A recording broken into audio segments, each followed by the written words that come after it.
আমি কালকে একজনকে বলছি, এক মানুষের রক্ত দরকার, মনে করেন একই মুহূর্তে ইমানও দরকার। কোনটা বেশি দরকার?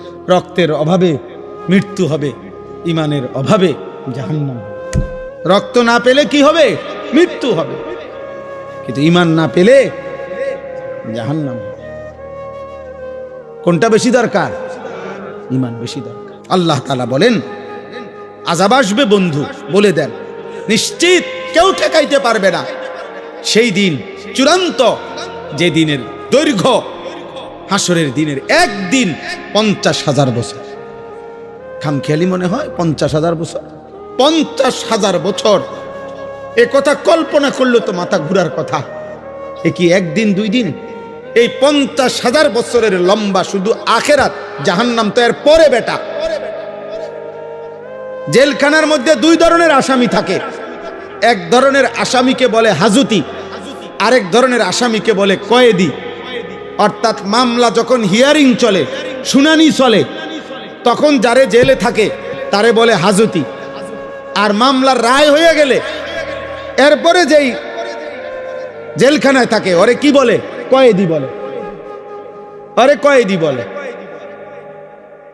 তো জাহান্নামের আযাব তো পরে, শুধু হাসরের ময়দানের আযাব যখন শুরু হবে তো সেইটারই সর্বনিম্ন মেয়াদ 50,000 বছর। হাজতি অবস্থায় আযাবের মেয়াদ কতক্ষণ?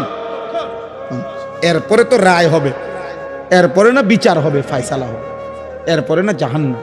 সেটা তো অনন্তকাল। সেটা কি? অনন্তকাল।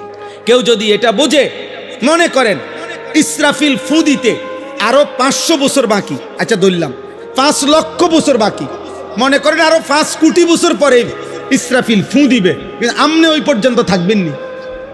তো আমনে মরে গেলে এরপরে পৃথিবী থাকলেই কি, না থাকলেই কি? আমনে তো নাই। বুঝেন নাই কথাটা? আমার মৃত্যুর পরে যদি বাংলাদেশের সব মানুষ চাঁদের দেশও গদ্দুয়ার করে, মঙ্গল গ্রহে চলে যায়, আমার কি? তাহলে আমার মৃত্যুই তো আমার আখেরাত। আমার মৃত্যু হইল তো আমার আখেরাত শুরু হয়ে গেল। কারণ আমি তো আর ইউটার্ন করব না, আমি তো আর রিটার্ন পৃথিবীতে আসতে পারব। ইন্নাহুম ইয়ারাউনাহু বাঈদা ওয়া নারাহু করিবা। ওরা মনে করে আখেরাত দূরে, আমি দেখি কাছে। ইয়াউমা তাকুনুস সামাউ কাল মুহল। আল্লাহ বলে বন্ধু, ইসরাফিল যেদিন ফু দিবে, এই পৃথিবী যেদিন ধ্বংস হবে, কিয়ামত যখন শুরু হবে, আল্লাহ বলেন তামা কিংবা সীসা যেমন জ্বলন্ত আগুনের মধ্যে গলাইলে গলে গলে পড়তে থাকে, আল্লাহ বলেন 7 আসমান ইসরাফিল ফু দিলে গলিত তামার মতো গলে গলে পড়তে থাকবে। অতাকুনুল জিবালু কালইহন। রব্বুল আলামিন বলেন তুলা যেইভাবে লেপ তোষকের তুলা যেমনে বানাইবার আগে ধুনায়, লেপ তোষক বানাইবার আগে তুলা ধুনায়, বুঝেননি? মেশিনে কিংবা বাইরে এগুলার কি করে? ধুনাইতে হয়। এই ধুনাইন্না তুলা যেরকম বাতাসে উড়াই দিলে সব উঠতে থাকে, আল্লাহ বলে পাহাড়গুলো এরকম ধুনানো তুলার মতো উঠতে থাকে। ওয়ালা ইয়াসআলু হামিমুন হামিমা ইউবাসসারুনাহুম। আল্লাহ বলে 40 বছর, 30 বছর, 50 বছর, 10 বছর, 20 বছর দুনিয়ার জীবনে একজন আরেকজনের সাথে যেই ঘনিষ্ঠ বন্ধুত্ব ছিল, এমন কলিজার টুকরা বন্ধু, ক্লোজ ফ্রেন্ড, ঘনিষ্ঠ বন্ধু একজন আরেকজনকে হাসরের ময়দানে দেখেও কেউ কাউকে কিছুই জিজ্ঞেস করবে না। ওয়ালা ইয়াসআলু হামিমুন হামিমা। কলিজার টুকরা বন্ধু, 24 ঘন্টা, 40 বছরের বন্ধুত্ব। আল্লাহ বলেন ইউবাসসারুনাহুম, একজন আরেকজনকে দেখেও কেউ কাউকে কিছুই জিজ্ঞেস করবে না। এজন্য দোস্ত, বন্ধু নামের যারা তোমারে আল্লাহ চিনায় না, ওরা ধোঁকা, ওরা তোমারে ধোঁকা।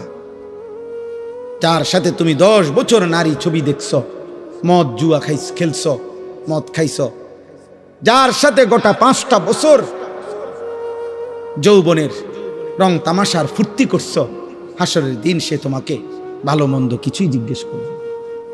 এবার শেষ অংশ, আল্লাহ বলেন হাসরের ময়দানে প্রত্যেকটা কাফের বেঈমান পাপী জাহান্নামের দিকে যখন দেখবে, ফেরেশতারা জাহান্নামকে টেনে আনবে, কোরআনে আছে। আর জাহান্নামী নাফরমান দেখে একটা চিৎকার দিয়া হাসরের মাঠে আল্লাহকে বলবে, আয় মাওলা, আজকে আমার সমস্ত সন্তান তাদের সকলকে জাহান্নামে দেন, আমারে বাঁচায়া দেন। আমার স্ত্রীকে জাহান্নামে দেন, আমারে বাঁচায়া দেন। আমার ভাই বোনদেরকে জাহান্নামে দেন, আমারে বাঁচায়া দেন। আমার গোষ্ঠী বংশের সমস্ত লোককে জাহান্নামে দেন, আমারে বাঁচায়া দেন। এই পৃথিবীর সমস্ত মানুষ যারা হাসরের ময়দানে দাঁড়িয়ে আছে, আল্লাহ সকলকেই জাহান্নামে দিয়ে হলেও আমারে বাঁচা। এই যে খোদার কসম, এটা কোরআন শরীফের আয়াত।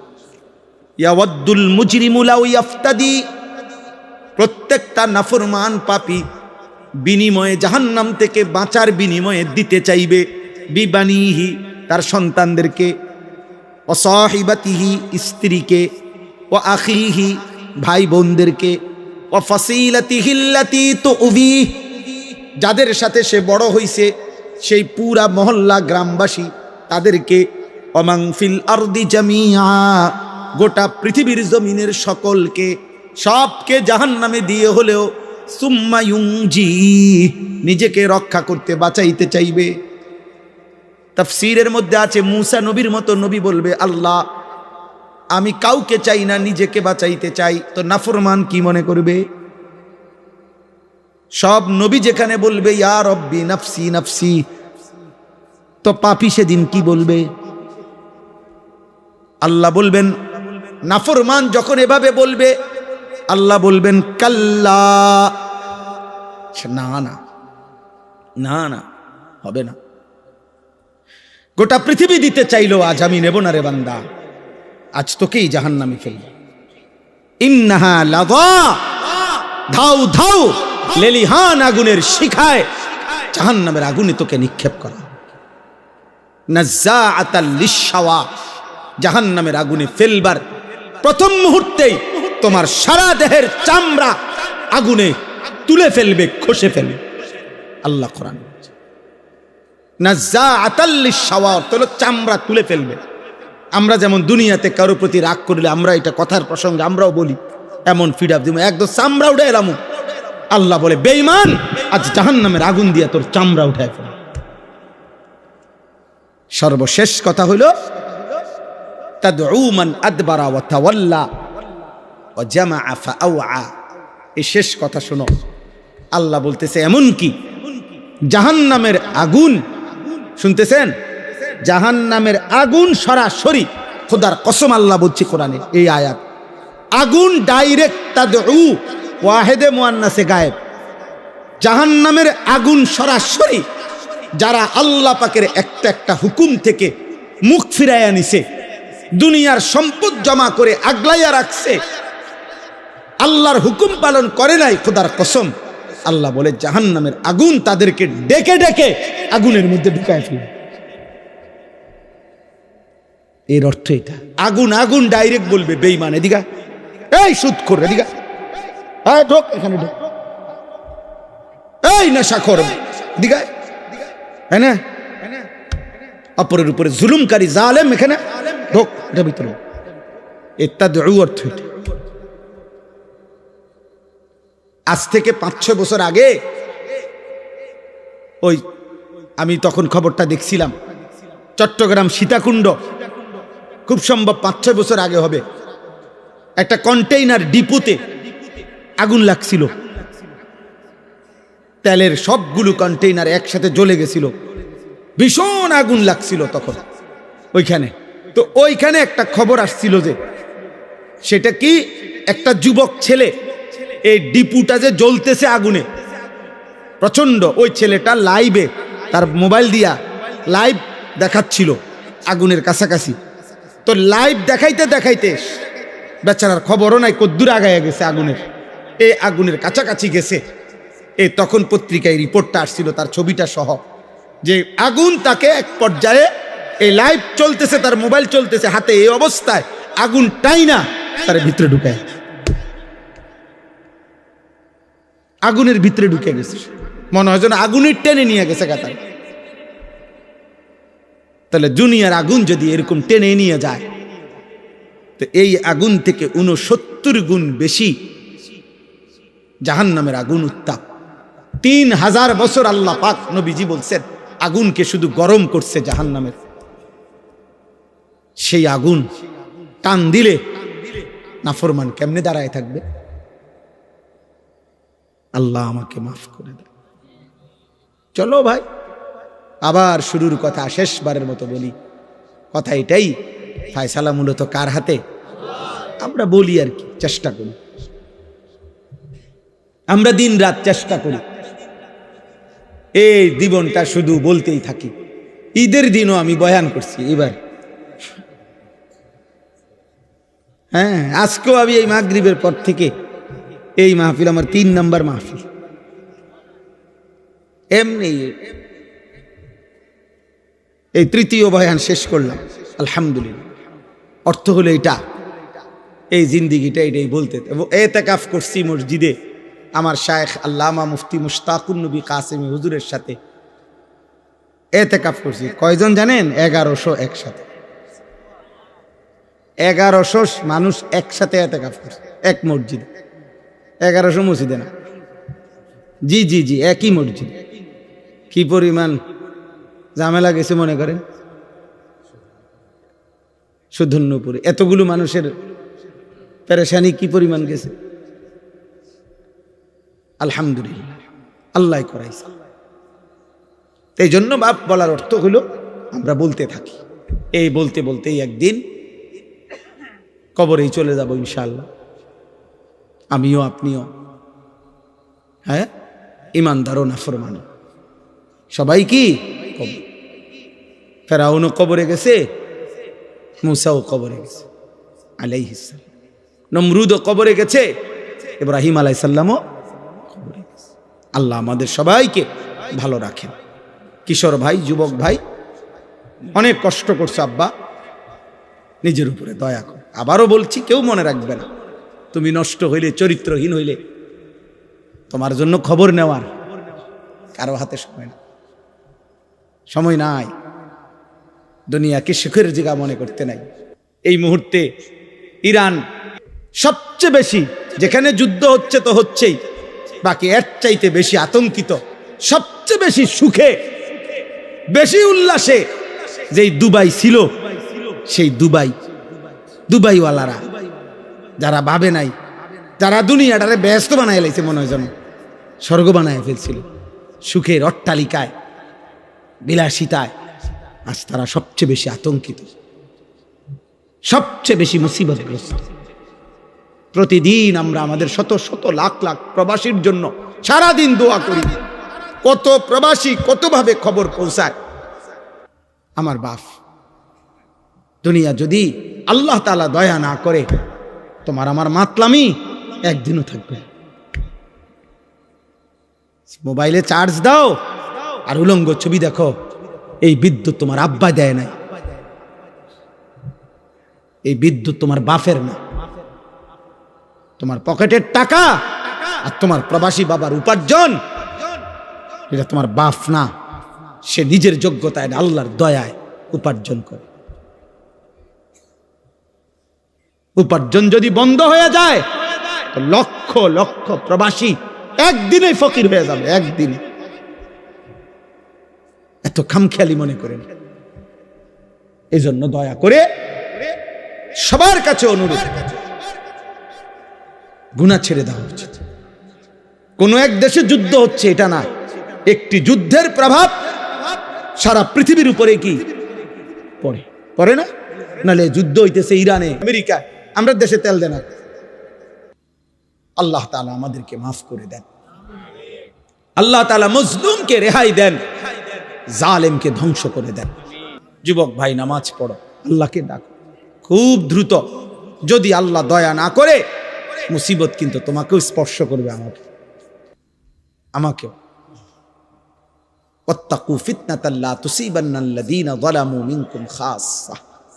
আল্লাহ তাআলা বলছে, দুনিয়ায় আমার নীতি হলো দুনিয়ার আযাব অনুগত অবাধ্য সবার উপরে হয়, আর আখিরাতের আযাব শুধু নাফরমানের উপর।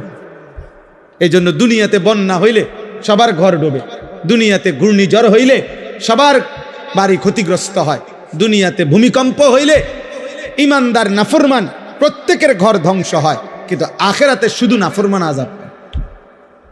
আল্লাহ আমাদের সবাইকে তৌফিক দান করেন, ঈমান আমলের জীবন দান করেন। গুনাহ মানুষকে নিজের পরিণতি, নিজের গন্তব্য, নিজের আখিরাত ভুলায় দেয়। ওয়ালা তাকুনু কাল্লাযীনা নাসুল্লাহা ফাআনসাহুম আনফুসাহুম। কোরআনুল কারীম আল্লাহ বলছে, হে ঈমানদার, আল্লাহকে ভুলে যেও না এত বেশি পরিমাণ, একদিন আল্লাহ তোমার নিজের পরিচয়, নিজের আখিরাত তোমার থেকে, কলিজার থেকে ভুলাইয়া দিবে। সেদিন আর তোমার মনেও পড়বে না তোমার আখিরাত আছে, জাহান্নাম আছে, তোমার জন্য আযাব অপেক্ষা করছে। এইটা যদি দিল থেকে সরে যায়, তাহলে ওই মানুষের জীবনে এটা সবচেয়ে বড় দুর্ভাগ্য।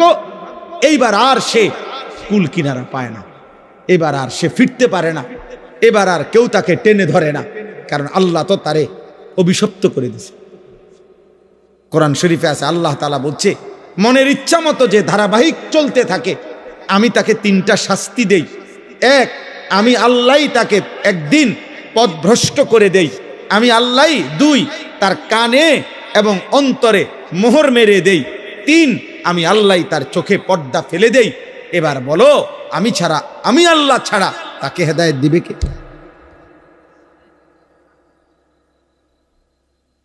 এজন্য মূলত তো বক্তা বলেন, ওয়াইজ বলেন, ইমাম বলেন, পীর বলেন, বুজুর্গ বলেন, আউলিয়া বলেন, সাহাবা বলেন, এমনকি নবী বলেন, এমনকি সাইয়্যিদুল আম্বিয়া, আমাদের নবী, আখিরি নবী, শ্রেষ্ঠতম নবী, সমস্ত নবী, রসুল, আউলিয়া, পীর, বুজুর্গ, উলামা, কারো হাতে চূড়ান্ত হেদায়েত নাই। হেদায়েত চূড়ান্ত শুধুই আল্লাহর হাতে। শেষ ফয়সালা মূলত কার হাতে? আল্লাহর হাতে। বিষয়টা বড় সাংঘাতিক। যাররা পরিমাণ, 100 পরিমাণ স্বজন প্রীতি করার কোনো সিস্টেমে নাই, কারণ বিষয়টা মাখলুকের হাতে না, কোন সৃষ্টির, সেই সৃষ্টি যত দামি হোক ওনার হাতে। 12 বৎসর বয়স থেকে 50 বছর নবীজির, এই 38 বছর এক টানা আবু তালেব নবীজির অভিভাবক ছিল, নবীজিকে আগলাইয়া রাখছে, আদর করছে। নবীজি সাল্লাল্লাহু আলাইহি সাল্লামের বয়স যখন 12, তখন আব্দুল মুত্তালিব আবু তালেবের হাতে নবীজিকে তুলে দিয়ে গেছে। আর নবী সাল্লাল্লাহু আলাইহি সাল্লামের বয়স যখন 50, তখন আবু তালেবের ইন্তেকাল হয়েছে। তাহলে মোট 38 বছর। 38 বছর নবীকে যে আগলাইয়া রাখছে, কিন্তু আল্লাহ তাআলা বলছে, বন্ধু, ঈমান আমি দেব না, হেদায়েত দেব না। তো নবী সাল্লাল্লাহু আলাইহি সাল্লাম মৃত্যুর দিন পর্যন্ত অজরে চোখের পানি ফেলছে, চাচার হেদায়েত, চাচার কালেমা উচ্চারণ করাইতে আল্লাহর নবী অজরে কানছে। কিন্তু আল্লাহ বলছে, বন্ধু, হেদায়েত দেব না তো দেবই না, আমনে কানলো দিতাম। কি মনে করেন বিষয়টা? কিভাবে ইব্রাহিম আলাইহিস সালামকে মাঝখানে দাঁড় করান, মনে করেন এখানে দাঁড় করান, ইব্রাহিম নবীকে দাঁড় করাইয়া 2 দিকে 2 জন দাঁড় করাবেন, ওনার 2 পাশে 2 জনকে, এক পাশে ওনার আব্বা, আরেক পাশে ওনার ছেলে ইসমাইল, এ পাশে আজর, এ পাশে কি ইসমাইল। আল্লাহ মাঝখানে দাঁড়ানো কে? ইব্রাহিম। তো আল্লাহ যেন বলছে, ইব্রাহিম, এ আপনার কথায় ঈমান আনবে না, ঈমান আনবে। তো ফলে আপনি ইব্রাহিমই, কিন্তু বাপ আপনি 100 বার বলার পরেও আজর কি আনে নাই? ঈমান আনে নাই। কিন্তু 8 বছরের বাচ্চা, 10 বছরের বাচ্চা আপনার ইসমাইল, সে কিন্তু আপনার কথা বলার সাথে সাথেই আল্লাহকেও চিনছে, কোরবানি করতে রাজি হয়ে গেছে। তাহলে ফয়সালা কার? ওনার হাতে হইলে তো দুজনে কি হইতো? ইমানদার হইতো না দুজন? ইব্রাহিম আলাইহিস সালামের সামনেই তো দুজন। তো বাপে কেন ইমানদার হলো না, পুতে কেন ইমানদার? ফয়সালা কার? এটা গুরুত্বপূর্ণ। এজন্য ছেলেরা, বাবারা, হেদায়েত, ঈমান, সেজদা, কালিমা, আল্লাহর বন্দেগী, খোদার কসম, এটা ভিন্ন জিনিস। আরে ভাত, পেশাব, পায়খানা আর ঘুম আর দুনিয়া ভোগ করা, এটা নরমাল জিনিস, এটা আহামরি কিছুই না। এটা আমি প্রত্যেক দিন সারাটা জীবন বলি, সারা বছর বলি, এটা কোনো বিষয়ই না। এটা তো আল্লাহ তাআলা মানুষ, গরু, ছাগল সবাইকে দেয়, পাগল মাতাল সবাই রে খাওয়ায়, মুসলমান, হিন্দু, বৌদ্ধ, ইহুদি, খ্রিস্টান, কাফের, বেঈমান সবাইকে খাওয়ায়। এটা তো কিচ্ছু না। আসল বিষয় হলো ঈমান, আসল বিষয় হলো তাওহীদ, আসল নিয়ামত তো হলো সেজদা, আসল নিয়ামত তো হলো আল্লাহ এক হুকুমের গোলামি। আল্লাহ তাআলা আমাদেরকে বুঝার তৌফিক দান করেন। তো নবী সাল্লাল্লাহু আলাইহি ওয়াসাল্লাম যখনই কালেমার দাওয়াত দিতেন তো আযাবের কথা বলতেন, বারবার বলতেন যে হে আমার জাতি, নূহ আলাইহিস সালামের জাতি আল্লাহর নাফরমানি করেছে, আল্লাহ আযাব দিয়ে ধ্বংস করে দিয়েছে। লূত আলাইহিস সালামের জাতি আল্লাহর নাফরমানি করেছে, আল্লাহ আযাব দিয়ে ধ্বংস করে দিয়েছে। হুদ আলাইহিস সালামের জাতি আল্লাহর নাফরমানি করেছে, আল্লাহ আযাব দিয়ে ধ্বংস করে দিয়েছে। এভাবে অসংখ্য জাতি নবীজির পূর্বে, আমাদের রাসূলুল্লাহ সাল্লাল্লাহু আলাইহি সাল্লামের পূর্বের বহু জাতি আল্লাহ তাআলা আল্লাহর অবাধ্যতা, নাফরমানির কারণে ধ্বংস করে দিছে। এই কথাগুলো আযাবের কথা নবীজি বলতেন। কিন্তু দুর্ভাগ্য, এতগুলো ঘটনা বলবার পরেও, জানবার পরেও ওরা ভাবতো না, আবু জেহেল, আবু লাহাব, উতবা, শাইবা, এই বেঈমানগুলো একবারও ভাবতো না যে তাদের উপরেও এমন আযাব আসবে, এমন আযাব আসবে, এটা তারা ভাবতো না। ফলে তাদের অভ্যাস ছিল, নবীজি যখনই আযাবের কথা বলতো, দুনিয়ার আযাব অথবা আখিরাতের আযাব অথবা জাহান্নামের আযাব যেটাই বলতো, ওরা বিদ্রুপ করত, ঠাট্টা করত, ঠাট্টা মস্কারি করত। আরে আযাব করতে আইবা, আযাব কিসের আযাব? তাফসীরের মধ্যে আছে আবু লাহাব নবীজির চাচা, তার বদ অভ্যাস ছিল, নবীজি যাকেই কালেমার দাওয়াত দিতেন, আল্লাহ নবী সাল্লাল্লাহু আলাইহি সাল্লাম সে পিছন থেকে এই দুই হাত নাড়াইতেন, এমনি এমনি করে, সাবধান আইলা শুনিস না, হুজুরের কথা শুনে একটা ধরা খাইবা। তুমি যে মদ খাও, জুয়া খেলো, নারী দেখো, মোবাইল দেখো, নর্তকী দেখো, নাচো, গাও, ফুর্তি করো, এই মোল্লা মুন্সির এসব কথা ধরলে এই মজার জীবন, সিটারি বাটফারি আর করতে পারতা না। হ্যাঁ, অনেক ফাসেক ফুজ্জার, অনেক পাপী দেখবেন, এই জন্য কৌশল করে যাও রাখো সব কানে, হুজুর আর টাইম আইন না, তাহলে তো আমার সিটারি চলবে না। সত্যি কথায় কোরআন কিতাব লইয়া এত টানাটানি করো না চাই। মানে কি, ওই যে উনি যে বাটপারি করে, 2 নম্বরই করে, এই 2 নম্বরই তো চলবে না, বুঝছেন? এই জন্য বারবার সবাই শেষ পর্যন্ত প্রত্যেক নাফরমান গোড়া দিয়া তলে দিয়া মিল থাকে। শুধু সবার চেষ্টা হইল হুজুররারে, কোরআনকে, আল্লাহর কথাকে সব কানে আনতে দিও না, তাইলে এটাই সুবিধা, বুঝছেন?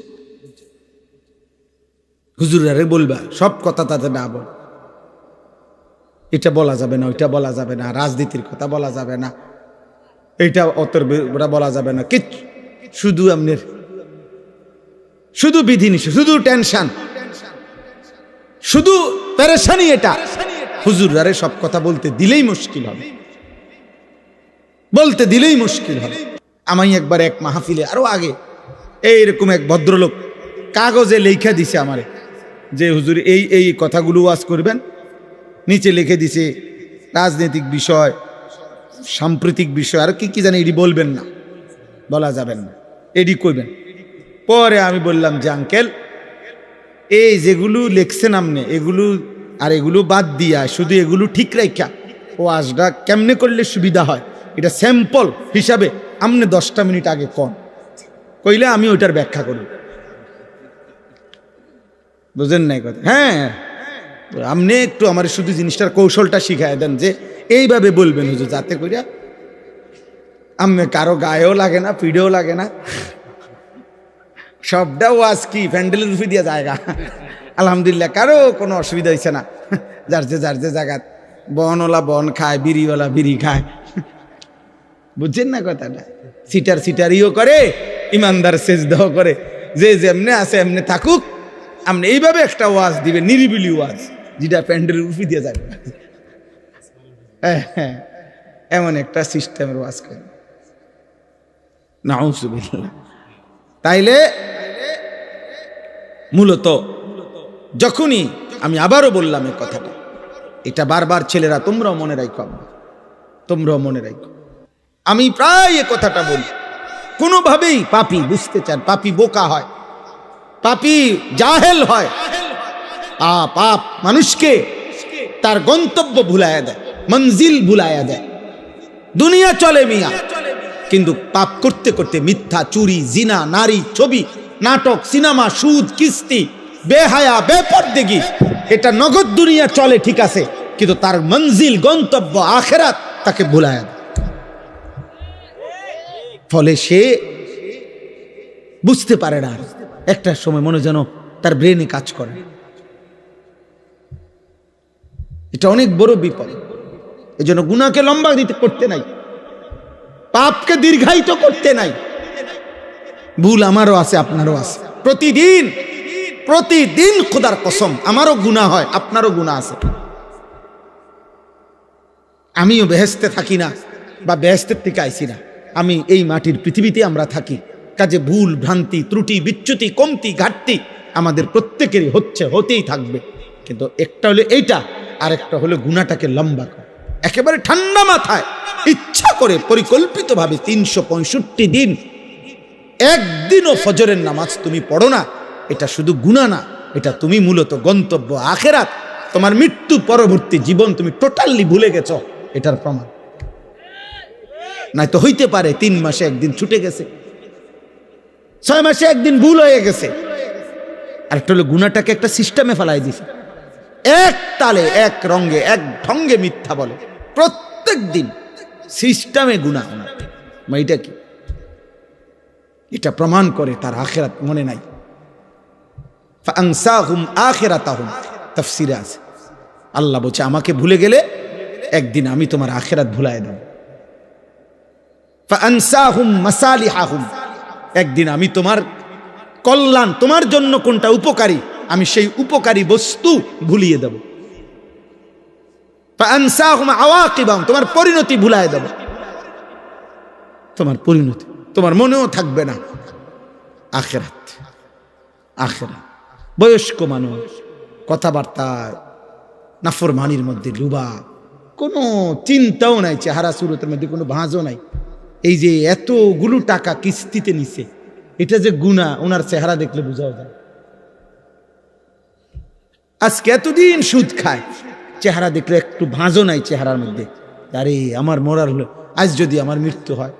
কালকে রাত্রে 2:30 বাজে আমি ওই নাজিরা বাজার, আমাদের ক্যান্টনমেন্ট, ইউটার্ন, মাহবুব ভাই ইউটার্নে ঘুরতেছি আমি মাত্র, গাড়িটা ঘুরবে, ইউটার্ন নিবে, দেখি একটা লোক মোটরসাইকেল অ্যাক্সিডেন্ট, লাশটা লম্বা পড়ে আছে, হেলমেট মাথায়, পুলিশ দাঁড়ায় আছে। এক নজর তাকায় দেখলাম খোঁচা খোঁচা দাড়িও আছে মুখটার মধ্যে। হায়, এ মানুষটার গন্তব্যে কোথাও যাচ্ছে, শুধু ইউটার্নটা ঘুরতেছে। এই ঘুরতে সময় কোনো গাড়ি বাড়ি দিছে হয়তো। ঈদের দিন রাত্রে আমাদের পদ্মার বাজার বিশ্ব রোড, ট্রেন, রাত্রিবেলা বাস বাড়ি দিছে লাইনম্যান, একজন লাইনম্যানের একটু খামখেয়ালিয়ে বাসটা উড়াইয়া ফেলছে, চলন্ত ট্রেন। আহা, কেউ জানে না, অনিশ্চিত এক হায়াত, অনিশ্চিত এক জীবন নিয়ে আমরা উল্লাস করছি। আর যদি নিশ্চয়তা পাইতা যুবক, তুই কি করতি?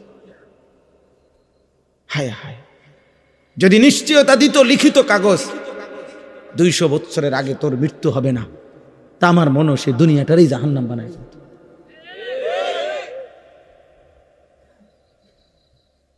যে জানে যে কোনো সময় মৃত্যু হইতে পারে, এরপরও যার উল্লাস এত, এরপরও যে এত বড় এক ওয়াক্ত নামাজ পড়ে না, দিন নাই রাত নাই, এত নারী ছবি উলঙ্গ দৃশ্য দেখে।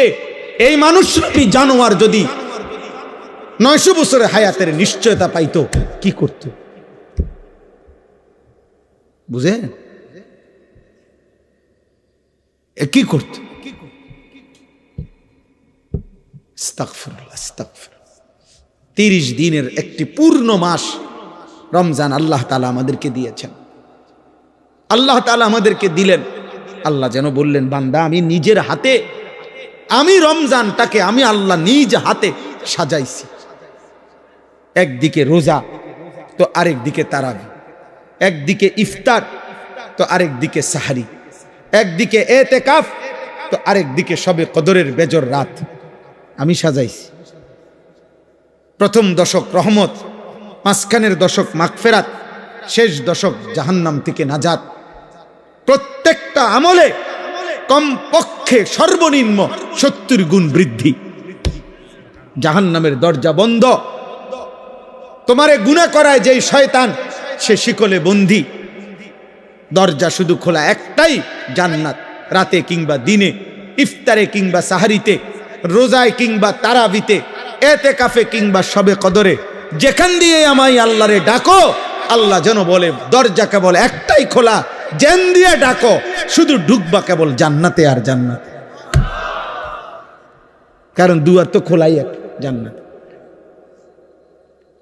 জাহান্নামে তো রমজানে ঢুকবা কেমনে? জাহান্নামে তো বন্ধই ধরছে। ঢুকার রাস্তা শুধুই জান্নাত।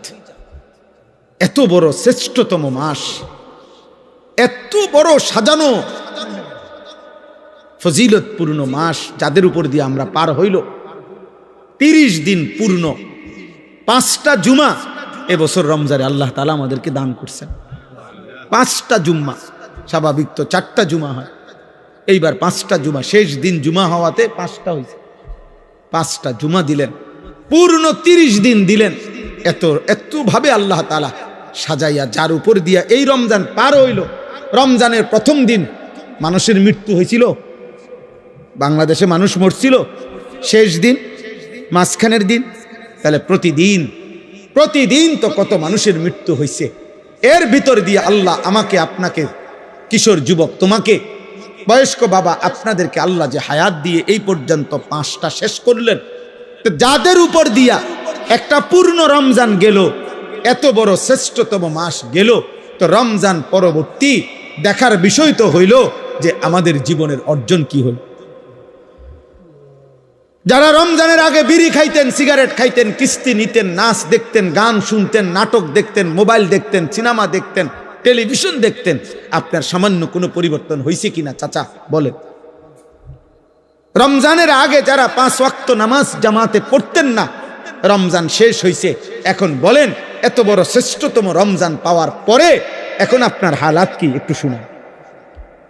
সুদখোর আপনি বলেন, ঘুষখোর বলেন, কিস্তিখোর বলেন, মোবাইল যারা নারী ছবি দেখতা অভ্যস্ত ছিল, যুবক ভাই, রমজান তোমাদের উপর দিয়েও গেছে, বলো তোমাদের জীবনের পরিবর্তনের কোনো গল্প থাকলে শোনাও। যদি কিছুই পরিবর্তন না হয়, যেমন ছিলাম তেমনই, তাহলে এই একটা মাস কার উপর দিয়ে গেল? আল্লাহ তাআলার এত বড় মাসকে এভাবে বৃদ্ধাঙ্গুলি দেখাইলেন, এভাবে প্রত্যাখ্যান করিলেন। আস্তাগফিরুল্লাহ, আস্তাগফিরুল্লাহ। এভাবে ঠিক যেদিন শুক্রবার সন্ধ্যা হইল, সূর্য ডুবল, 30 রমজান শেষ হইল, সেদিনের পর থেকে আজকের সোমবার এশা পর্যন্ত যাদের 5 ওয়াক্ত নামাজ জুটল না, তাহলে রমজান আপনার উপরে কি আসর, কি প্রভাব ফেলল? আগের মতোই যারা বিড়ি সিগারেট খান, রমজানটা আপনার উপরে কি প্রভাব ফেলল? আগের মতোই যারা টেলিভিশনে নাচ গান দেখছেন, তো রমজান আপনার উপরে কি প্রভাব ফেলল? আগের মতোই যেই মা বোন বেহায়া বেপর্দা হলো, তো রমজান তাদের উপরে কি প্রভাব ফেললো বলেন? 30 দিনের একটি হাই অ্যান্টিবায়োটিক 1 মাস পূর্ণ কোর্স গ্রহণ করার পরে এই ঔষধের মেয়াদ কি একদিনও থাকবে না? একদিনও না। সূর্য ডুবতেই ঈদের দিন পর দিন যারা গান গাইলো, বাজনা বাজাইলো, ডেকসেট বাজাইলো, যেই মেয়ে যেই নারীগুলো বেপর্দা চললো, বেহায়া চললো, যেই কিশোর যুবকগুলো তোমরা বাজি ফুটাইলা, গান বাজাইলা, ডেকসেট বাজাইলা, নারী ছবি নিয়ে নাচ গান করলা, হায় হায় আব্বা, এত বড় একটা মাসকে এভাবে বৃদ্ধাঙ্গুলি দেখাইলা, আল্লাহকে এইভাবে প্রত্যাখ্যান, এটা ঠিক ঠিক। এখানে এই সূরা আমি এই জন্য পড়ছি, এই কথাটা কিছুটা মিল আছে আমাদের আচরণের সাথে। এইখানে আছে নবীজি যখনই ওই মক্কার কাফেরদের সামনে বলতেন আযাবের কথা, তো কাফের বেঈমানরা জানা সত্ত্বেও, পূর্ববর্তী জাতিদের আযাবের কথা ওরাও জানতো, তবুও তারা আল্লাহর নবীকে বিদ্রুপ করত, ঠাট্টা করত। তো একদিন নবীজি এরকম আযাবের কথা বলার পরে মক্কার কাফের একজন সর্দার নজর ইবনে হারেস বেঈমান, এই বেঈমান নবীজির সামনে বিদ্রুপ করে ঠাট্টা করে আল্লাহর কাছে হাত তুলছে, তুলে বলল, আল্লাহুম্মা ইন কানা হাযা হুয়াল হাক্ক মিন ইনদিক ফাআমতির আলাইনা হিজারাতাম মিনাস সামা আও ইতিনা বিআযাবিন আলীম। সে বলল, আল্লাহ, মুহাম্মদের কথা মতো যদি কুফর, শিরিক এবং আপনার নাফরমানি করার কারণে আযাবই আসে, আপনি দেন। তো এখন আমাদেরকে আপনার কাছে দেখি কত বড় আযাব আছে, দেন।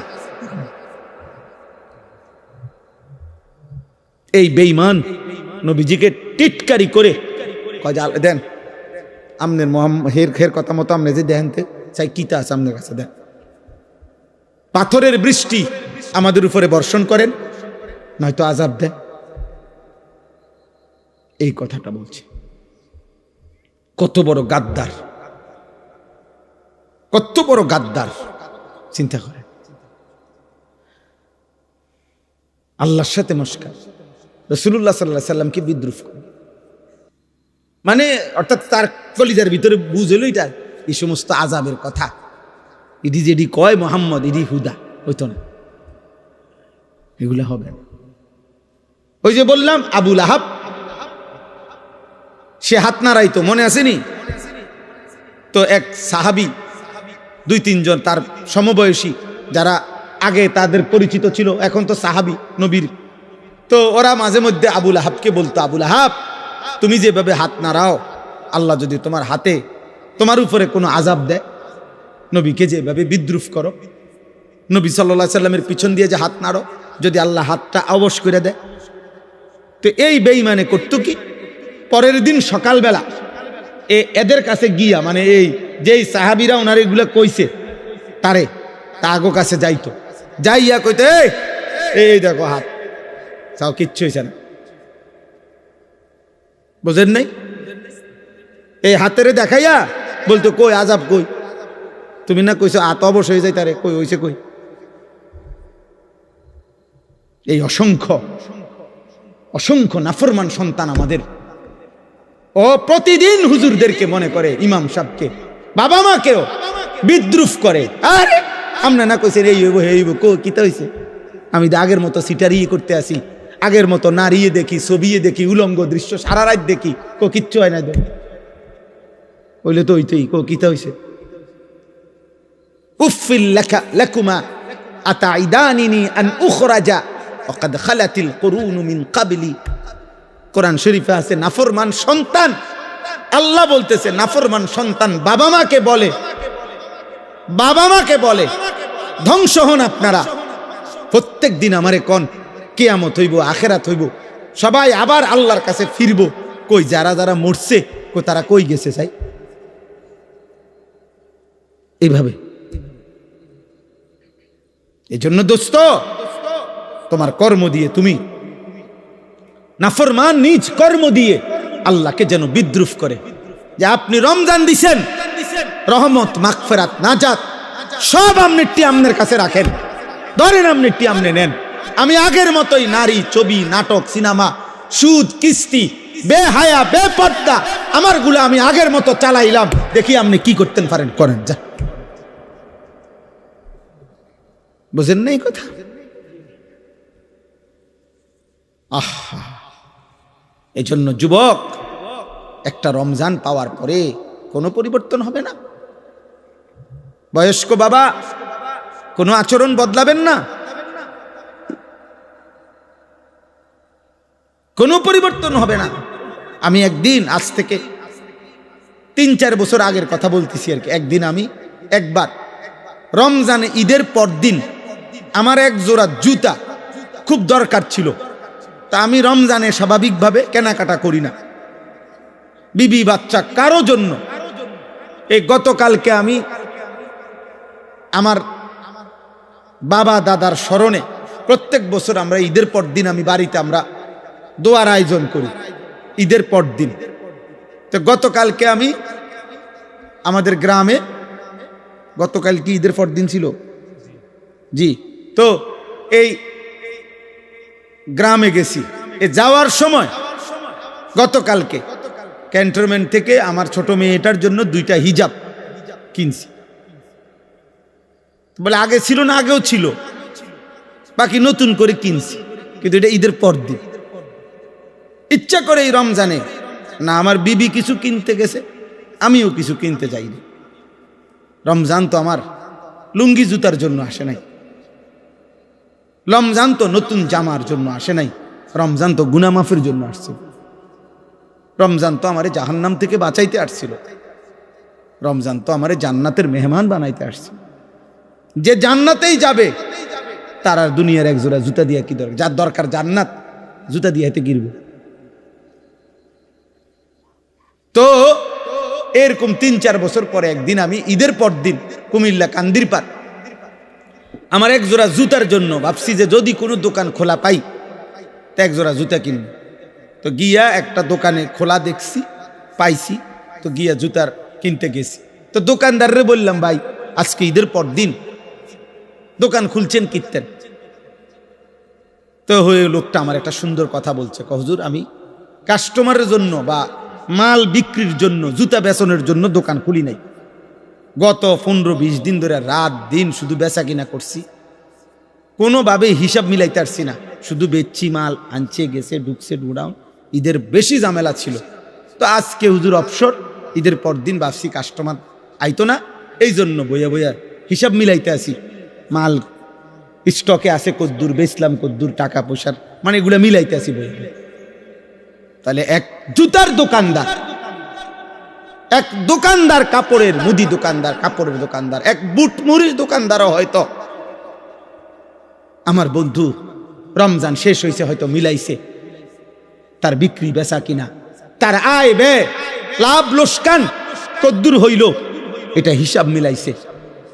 এক মোমেন হিসাবে আমাদেরও তো উচিত যে আমাদের একটা রমজান তো গেল, আমার আমল আখলাক, আমার চরিত্র, আমার আখিরাতের ফিকির, আমার জান্নাতের আশা, জাহান্নামের ভয় কদ্দুর হইল আর কদ্দুর হইল না, এতটুকু কি হিসাব মিলানো উচিত না? তো মিলান, তো হিসাব মিলান। বলে গত 2 দিনও যাদের 5 ওয়াক্ত নামাজ জুটলো না, তো 30 দিনের ঔষধ অ্যান্টিবায়োটিক একদিনও কাজে লাগলো না, 2 দিনও কাজে লাগলো না। আফসুস আফসুস আফসুস। ভাত খাও, ঘুম যাও, পেশাব করো, পায়খানা করো, মোবাইল দেখো, নারী দেখো, ছবি দেখো, উলঙ্গ দৃশ্য দেখো, নর্তকী দেখো, সুদ খাও, কিস্তি নাও, জুয়া খেলো, স্ত্রীকে বেপর্দা ছেড়ে রাখো, মেয়েকে বেপর্দা, সমাজের দুষ্ট চরিত্রহীন লম্পট যুবকদের উপভোগের সামগ্রী হিসাবে রাস্তায় ছেড়ে দাও। বাকি মুসলমান বাপ কিংবা জি, মা কিংবা ফুত, সব মনে রাখো আল্লাহর আখিরাত, কিয়ামত, হাসরের মাঠ হবে। সেদিন তুমি বাপেরও আল্লাহ বুঝাবে, ফুতেরও বুঝাবে, স্বামী তোমারও আল্লাহ বুঝাবে, স্ত্রীরও বুঝাবে, সেদিন মাকেও বুঝাবে, মেয়েকেও বুঝাবে, সবাই মিল্লা তামসা। ঠিক আছে, করেন, আল্লাহ আমাদেরকে বুঝ দান করেন। তো আল্লাহ তাআলা বলেন, এই শেষ, এবার শুধু তর্জমা বলি, আমার কথা শেষ। এই আয়াতগুলোর অর্থ শুনে নেবার, তাইলেই শেষ করি। সাআলা সাইলুম বিআযাবিন ওয়াকি', আল্লাহ তাআলা বলেন, বন্ধু আপনার সামনে এক নাফরমান বেঈমান নিজের থেকে আমি আল্লাহর আযাব চাচ্ছে। ওই যে চাইলো না আযাবিন ওয়াকি', নিশ্চিত আযাব। ও মনে করছে ঠাট্টা, অথচ আসলে নিশ্চিত আযাব সেটা সে চাচ্ছে। তারে বলে দেন লিল কাফিরিনা, এই আযাব নিশ্চিত হবে সমস্ত বেঈমান কাফের নাফরমানদের জন্য। লাইসা লাহু দাফি', ওই আযাব প্রতিহত করবে, ঠেকাবে এমন শক্তি গোটা কায়নাতের কারণে কেন নাই? মিনাল্লাহি জিল মাআরিজ, সাত আসমানের ঊর্ধ্বে সর্বোচ্চ সিঁড়ি, আসমানের ঊর্ধ্বের শেষ প্রান্ত, জমিনের নিচ পর্যন্ত সর্বোচ্চ সম্মান মর্যাদা, সর্বোচ্চ শিখর পর্যন্ত যার ক্ষমতা, সেই সর্বশ্রেষ্ঠ ক্ষমতা মর্যাদার অধিকারী মহান আল্লাহর পক্ষ থেকে এই আযাব আসবে। আর এমন সৃষ্টিকর্তা, এমন ক্ষমতাধর মালিকের আযাব ঠেকাবে এমন শক্তি কোনো মাখলুকের নাই। আছে তারুজুল মালাইকাতু ওয়ার রূহু ইলাইহি, আল্লাহ বলে বন্ধু ওদেরকে বুঝাইয়া বলেন, সাত আসমানের ঊর্ধ্বে আরশে আজিম থেকে আল্লাহ তাআলার এক একটি হুকুম কোটি কোটি ফেরেশতা, এমনকি জিব্রাইল এক সেকেন্ডের মধ্যে জমিনে নিয়ে আসে, আবার আরেক সেকেন্ডের মধ্যে আসমানে পৌঁছে। এইভাবে প্রতি সেকেন্ড, প্রতি মুহূর্তে আল্লাহর হুকুম, যেই কোটি কোটি ফেরেশতা এমনকি জিব্রাইল আল্লাহর আদেশ ওয়াহি জমিন থেকে আসমানে ঊর্ধ্বে তুলতে থাকে, এক এক সেকেন্ডে, এক এক পলকে। এত বড় বাহিনী, এত বড় ক্ষমতা যেই আল্লাহর, উনার পক্ষ থেকে আযাব আসতে কতক্ষণ লাগবে? তুমি এটা কি মনে করছো? শুনানি শুনে লাগবো 3 বছর, এরপরে দিয়া নিম্ন আদালত, উচ্চ আদালত, এরপরে রায়, এরপরে আবার আপিল, এইগুলা। আল্লাহর আযাব আসতে আসতে 6 বছর লাগবে নাকি? এবার আল্লাহ তাআলা বলেন, তাহলে এখন আযাব দিচ্ছি না কেন? সম্ভব নি? আরে বলেন না, সম্ভব? আল্লাহর আযাব দেওয়া, আল্লাহ এই সেকেন্ডে গোটা কায়নাত ধ্বংস করা সম্ভব? আল্লাহর আযাব আসা, আল্লাহ আযাব পাঠানো সম্ভব? তো আল্লাহ বলেন কেন দিচ্ছি না এখন? তোমরা চাচ্ছ, এরপর আমি দিচ্ছি না কেন? ফি ইয়াউমিন কানা মিকদারুহু 50 আলফ সানা, কারণ আমি আযাবের জন্য একটি নির্দিষ্ট দিন ঠিক করে রাখছি। সেই দিনটার দৈর্ঘ্য, সেই দিনটার লম্বা হবে 50,000 বছর। সেই দিনের নাম হাসরের দিন, আখিরাতের দিন। আমি সেদিন আযাব দেব চূড়ান্ত। এই কারণে নগদ দুনিয়ায় নগদ আযাব দিচ্ছি না। এটা আমার ফয়সালা দেখে দিচ্ছি না, তোমার ডরে, তোমার ভয়ে আমি দিচ্ছি না, বিষয়টা এমন না। তোমরা কি মনে করো ছেলেরা, যে তোমরা যারা চুল রাখো বেঈমানের মতো, তোমাদের যাদেরকে দেখলে মানুষ ভয় পায়, তোমাদেরকে দেখলে মুসলমানের ভদ্র মানুষ বলে বোঝে যে এই দেখলে বোঝা যায় এই যে কোনো মুহূর্তে মানুষের ক্ষতি করবে। এজন্য মনে রাখবা, আমি সবসময় বলি, পাপী তোমারে কেউ ভাবে না। কোন মদখোর, নেশাখোর, গাঁজাখোর, নারী ছবি, উলঙ্গপনা, বেহায়াপনা, অসভ্যতাকে করে, ওরে নিয়ে বেটা এই সমাজের কেউ ভাবে না, তোকে নিয়ে কেউ ভাবে না, বরং তোকে নিয়ে মানুষ আতঙ্কিত। এক রাস্তার কুকুরকে যেমন মানুষ পাশ কাইটা যাইতে চায়, এরকম মাতাল চরিত্রহীন যুবককে দেখেও যেই কোনো বিবেকবান মানুষ পাশ কাইটা পলাইতে চায়, যে এ আর ও একই রকম ক্ষতি করে। এটা পশুরূপী জানোয়ার, এটা মানুষরূপী জানোয়ার, দুইটাই এই সমাজের জন্য ক্ষতিকর। নেশাখোর, গাঁজাখোর, ফুট্টাখোর, বাবাখোর, এটাও এই সমাজের জন্য ক্ষতিকর। আর ওই কুকুর যেটা মানুষের কামড়ায়, এটাও ক্ষতিকর। বরং প্রকারান্তরে এটার চাইতে এটা আরো বেশি ক্ষতিকর, এটা আরো বেশি ক্ষতিকর। বুঝেন নাই? কারণ কোরআন এবং সুন্নাহর বক্তব্য হলো, আল্লাহ এবং তার রাসূলের কথা হলো, আল্লাহর কথা বলতে গিয়ে, মানুষকে আল্লাহর দিকে ডাকতে গিয়ে, ফিরাইতে গিয়ে শেষ পর্যন্ত যদি পরিস্থিতি এমন হয় যে আমার সাথে কেউ নাই আল্লাহর কথা মানার ক্ষেত্রে, তবুও একা হলেও নিজেকে জাহান্নামের আগুন থেকে বাঁচানো এটা জরুরি। একাই হোক শেষ পর্যন্ত,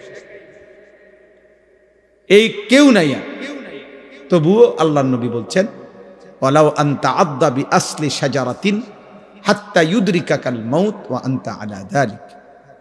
প্রয়োজনে গাছের গোড়ালি শিকড় তুমি একাই কামড়াইয়া ধরে থাকবা, তবুও আল্লাহর দ্বীনের উপরে থাকবে। নবীজি বলছে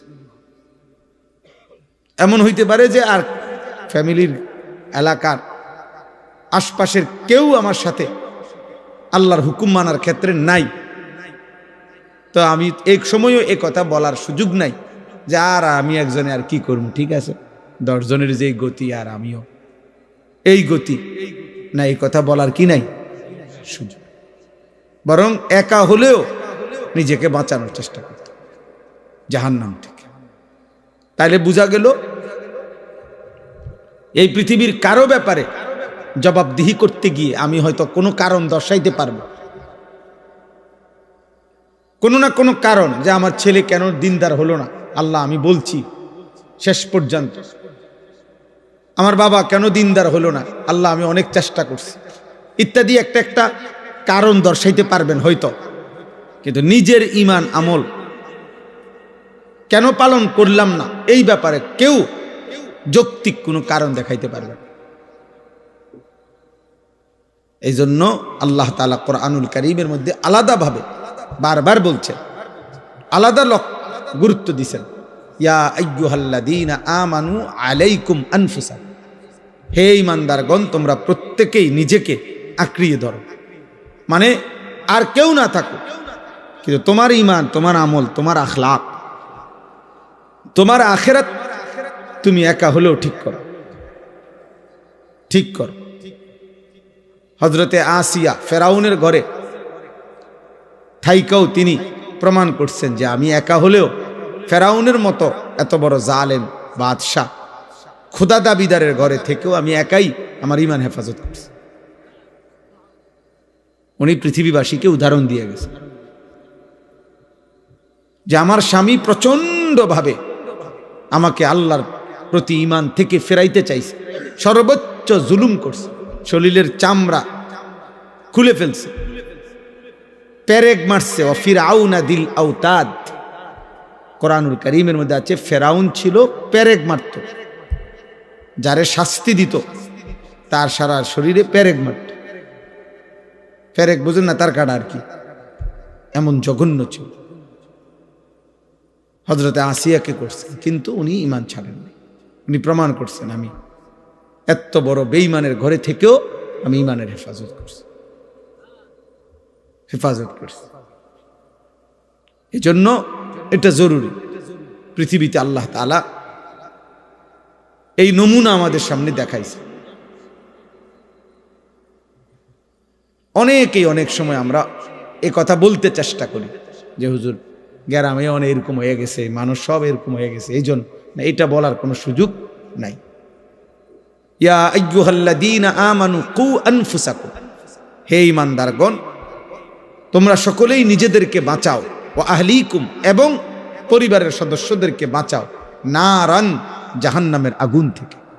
এই যে আলাদা করে বলছে তোমাকে বাঁচাও, আবার আলাদা বলছেন পরিবারের সদস্যদেরকে বাঁচাও, মানে তুমি বাঁচো এই ব্যাপারে আলাদা ফিকির করো, পরিবারের সদস্যদেরকে বাঁচাও এ ব্যাপারে আলাদা ফিকির করো, আলাদা ফিকির করো। এজন্য যদি কোনো ছেলে মনে করো আমগো গ্রামের সব ছেলে এমন, এই কারণে আমি নষ্ট হয়ে গেছি, এ কথা বলার সুযোগ নেই। পৃথিবীতে আলো অন্ধকারের সবসময় সহাবস্থান, আলো এবং অন্ধকার, ভালো এবং মন্দ, উত্তম এবং অধম, এই মিলাইয়াই পৃথিবী। এখানে রাত আসে তো দিনও আসে, এখানে সূর্য ওঠে তো চাঁদও ওঠে, এখানে সন্ধ্যা হয় তো ভোরও হয়, এখানে সব কিছু পাল্টায়, সব পাশাপাশি পাশাপাশি। এই জন্য এখানে ভালো মন্দ পাশাপাশি, পাপী ইমানদার পাশাপাশি।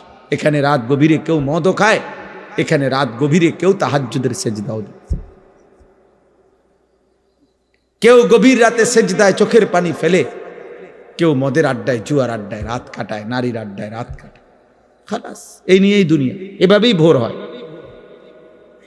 কারো নামাজের মুসল্লায় ভোর হয়, কারো মদের আড্ডায় ভোর হয়, কারো জুয়ার আড্ডায় সন্ধ্যা হয়, কারো মাগরিবের নামাজে সন্ধ্যা হয়।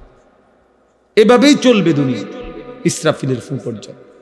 আর সর্বশেষ যেদিন ইসরাফিলের ফু হওয়ার টাইম হবে, শেষ অবস্থা হলো যে একজনও ইমানদার আল্লাহ বলনেওয়ালা থাকবে না। ঠিক তো ওই মুহূর্তে ইসরাফিল ফু দিবে। শেরারুল খালক ফিল আরদ, জমিনে যখন সবাই একসাথে চূড়ান্ত পর্যায়ে নিকৃষ্ট হবে, একজনও আল্লাহ এই কথা উচ্চারণ করার থাকবে না, তখনই আল্লাহ তাআলা বলবে ইসরাফিল আর লাগবে না, আমার দুনিয়া আর লাগবে না, গুটায় ফেল, ফু দাও। এরপরে পৃথিবী কায়নাত আল্লাহ তাআলা শেষ করে দিবে। তাইলে জমিনের স্থায়িত্ব, জমিনের বাকা, এই সূর্য চন্দ্র পৃথিবী আসমান জমিনের স্থায়িত্ব, ফাইলিং আল্লাহ তাআলার নামের উপর, কালেমার উপর, ইমানের উপর, তাওহীদের উপর। আল্লাহ এই শব্দের উচ্চারণ আছে বলে তো এই জন্য বললাম এটা খুব জরুরি আমরা বুঝা। আমরা প্রত্যেকের এটা বুঝা উচিত যে আমাকে দুনিয়ার মধ্যে থেকেই একা হলেও ঈমান আমল ঠিক রেখে আল্লাহর সামনে দাঁড়াইতে হবে। ইয়াউমা ইয়াকুমুন নাসু লিরাব্বিল আলামিন, সকলেই সেদিন আল্লাহ তাআলার সামনে দাঁড়াইতে হবে। এজন্য কেউ বুঝো নাই, আমার আব্বা বলে নাই, আমগো গ্রামে এরকমই ইত্যাদি ইত্যাদি বললে আব্বা দুনিয়া আমি আর তুমি, তুমি আমার একরকম বুঝ দিলা, আমি তোমার একরকম বুঝ দিলাম না আব্বা, এটা তো দুনিয়া না, এটা হাসরের মাঠ। হাসরের মাঠ, অতএব ইমাম আর মুসল্লি মিল্লা গেলে শেষ এমন না, বক্তা আর শ্রোতা মিল্লা গেলে বলে ঠিক আছে আমরা এতো না, এই কথা বললে হবে। এই মহান আল্লাহ তাআলার সামনে জবাবদিহি করতে হবে। আর তিনি ভেতরটাও জানেন, বাহিরটাও জানেন, তিনি দিলের অবস্থাও জানেন, মুখের উচ্চারণও শুনেন, তিনি সব জানেন। ওয়া আসিররু কাওলাকুম আবিজহারু বিহি ইন্নাহু আলিমুম বিদাতিস সুদূর। আল্লাহ বলেন আস্তে বললেও তিনি শুনতে পান, জোরে বললেও শুনতে পান, অন্তরের গভীরে যা লুকায়িত তাও জানেন। জানেন? কথা বলেন। ইয়ালামু খাইনাতাল আয়ুন ওয়া মা তুখফিস সুদূর। চোখের যত গুনাহ আল্লাহ জানেন, অন্তরে যা লুকায়িত আল্লাহ জানেন। লাহু মা ফিস সামাওয়াতি ওয়া মা ফিল আরদ, সাত আসমানে যা তা আল্লাহর, সাত জমিনে যা আল্লাহর। ওয়া মা বাইনাহুমা, আসমান ও জমিনের মাঝখানে যা তাও আল্লাহর। ওয়া মা তাহতা সারা, সাতবক জমিনের নিচে যা তাও আল্লাহ। ওয়া মা ইয়াযুবু আর রাব্বিক মিন মিসকালি যাররাতিন। আল্লাহ তাআলা বলেন আল্লাহ তাআলার দৃষ্টি থেকে এক বিন্দু গোপন থাকবে না, এক বিন্দু। ওয়া মা তাকুনু ফি শা'নিন ওয়া মা তাতলু মিনহু মিন কুরআনিন।